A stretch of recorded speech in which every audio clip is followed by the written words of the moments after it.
Hello. Who asked you in? Oh, you stop that. Oh, Globbits. Greetings all and welcome back to Globbits Gaming Channel. I've got some tier 9 gameplay for you today. I've got them out in my T54e1 and I'm not platooned up with a whole clan platoon. I've got Skippy69 with me and I've also got Steel Surprise on 3 versus 27. Now, we were talking to this guy. I basically got to know him through a game. I believe we supported each other. Something just worked one day in a game. And I basically said, hiya, and he basically added him to my friends list. Now, I did a mass invite when I made this platoon, which was to what I thought was the entire clan. It turns out I invited my entire address book. So those of you that are on my friends list, I do apologise for that mass platoon invite. But he accepted, and we decided to play for a couple of games. We weren't even on TeamSpeak. Steel at this stage was muted his microphone. His microphone doesn't work, so we could only hear us, but he couldn't actually communicate. Now, I decided to go to the hill. Now, this is the reason I wanted to show this replay. Not only do I have a really good game, which is not very often in this thing. I managed to get my mark of excellence, though, first one. I do really like the T54e1. Now, the reason I wanted to show this replay, it's all about knowing how to play your tank. I mean, for me, there are some absolutely god-awful tanks in this game, but all tanks in this game can be played properly and can have good games. This tank is not a frontline fighting tank. It's not. It's a second line support tank. It only gets 4 rounds, alright, in a clip. It's an auto loader. Gets 4 rounds in a clip with a 33-second reload. Now here's the thing. You can't be frontline. I'm going to thank myself for knocking down that tree, by the way. Watch that tree later. Now that Leopard PTA there is having a really bad day. Basically it's absolutely annihilated by the IS. Now the RU251. Not a good idea. Managed to take out his track with a snapshot, and he's all mine. Take out their scout. I don't know what this guy was thinking. Now I'm going to reload. Now it takes about 30 seconds. Now, what I mean by a second line support tank, myself, Steel, and Skippy are not in tanks that can brawl. They're not in tanks that can fight, alright? Because look at the enemy team. This is something you need to be thinking about whenever you're starting a game. You need to look at the enemy team. In this particular case, we've got even matched heavies, even matched tier 9s. It's 4, well they've got 3, we've got 4. Well, they did have 4 until one died. But look at what they are. There's a platoon of an E75, an Invinci K and a T30. Well, guess where those guys are going to go? They're going to go to the hill. And we're going to the hill too. And we can't do anything about them. If that T30 gets hauled down and the Invinci K come up here, there's nothing we can do. What do you need to do against those tanks? Well, you need to flank them. Can you do that on the hill? No. This T29 is going to play a really big part in this game as well, by the way. That Atleaf guy, just pay attention to him. Now, I'm discussing now on TeamSpeak. Guys, back off. Notice how high I haven't gone up to where they are, because I've seen that T29. Now, even though he's only a tier 7, we can't do anything. Steel basically obliges and says, okay. Well, he doesn't say okay because he can't talk, but he moves away. We said to him, we'll said to these two, let the IS-8 go first. He's our top tier heavy. Let's let him go first, because I've now seen the T30 and a T29. If you know anything about the enemy tanks, they're amazing hull down. And then there's an IS-3. Again, another frontline brawling tank. Oh my god. And then an E75. Right. I instantly make a decision now. You can see by my way I'm driving. The basic instinct is to get the hell out of here.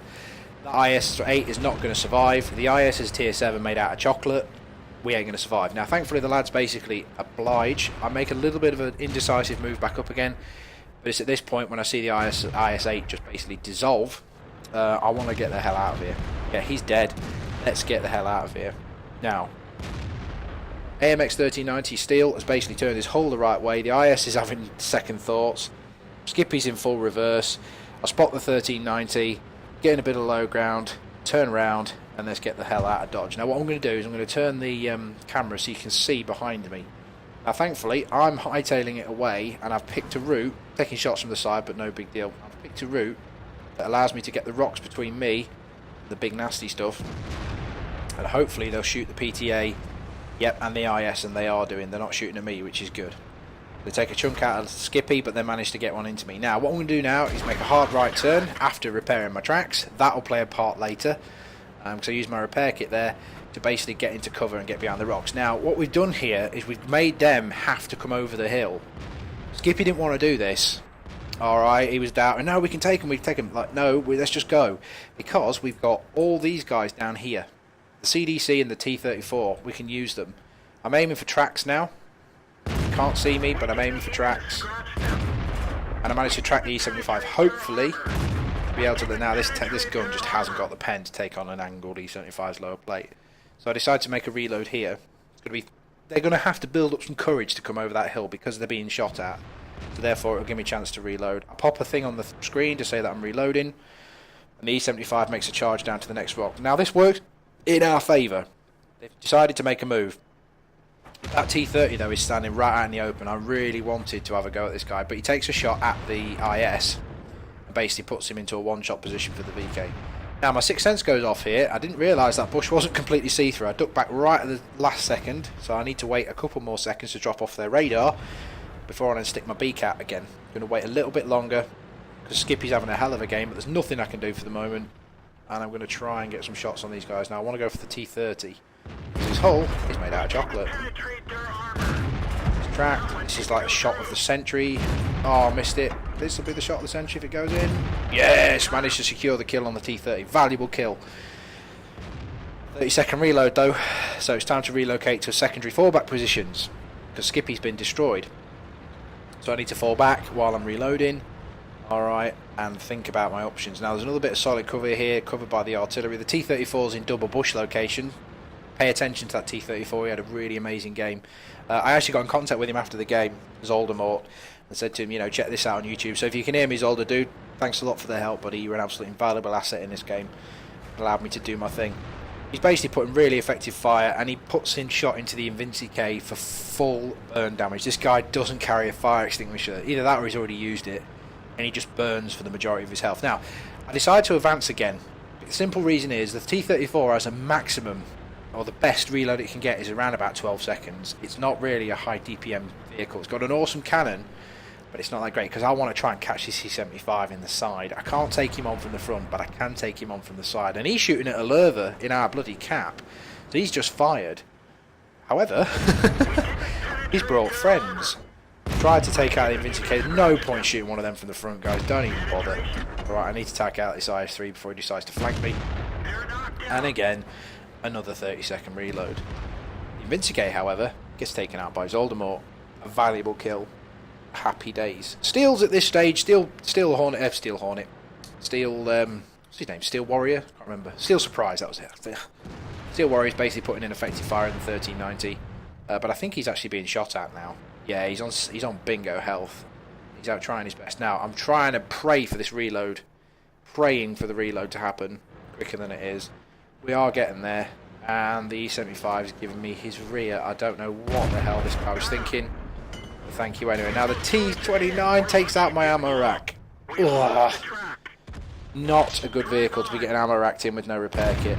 But I managed to secure the kill on the T29, so this flank pretty much secure. I don't think there's anything else. Now, Steel basically tells me that there's a Carnarvon. Skippy tells me there's a Carnarvon that actually managed to kill Steel Surprise. So we have issues. We've got a Carnarvon that we can't see, and I'm on a 66-second reload. Yep, you heard it right, guys. 66 seconds. If you get your ammo rack damaged, you basically double your reload, pretty much.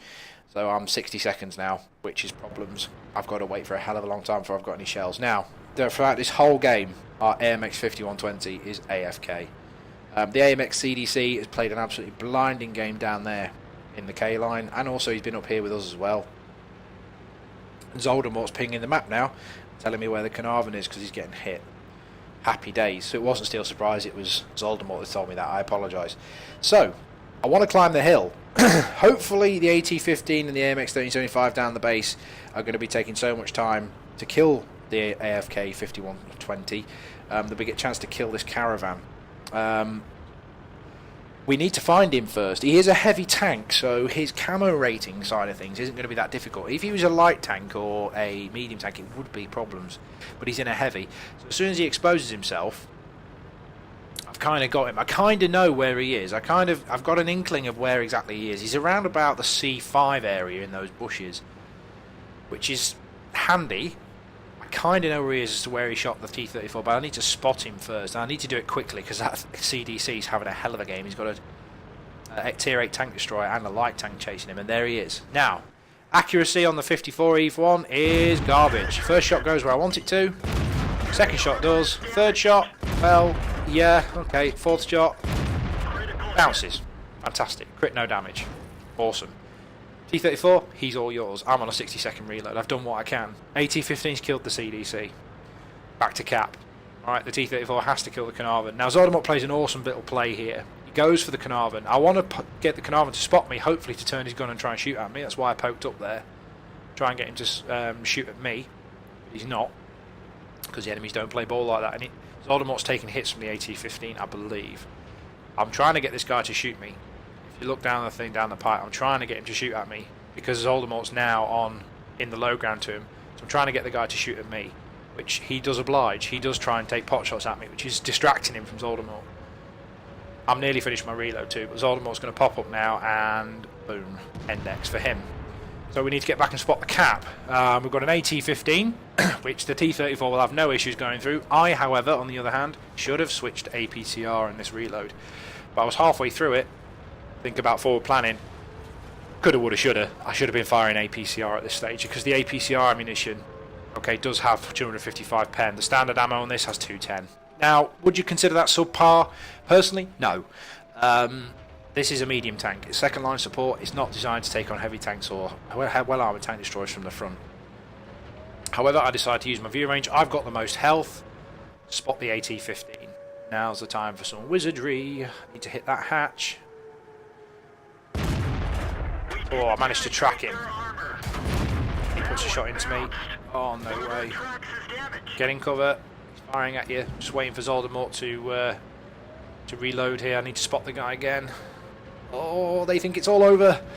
Steele's not very happy. The T-34 managed to take out the AT-15.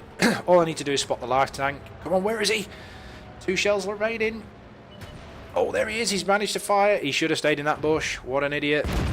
Managed to decap, and for the last shell, take him out for the GG. Fantastic. Okay.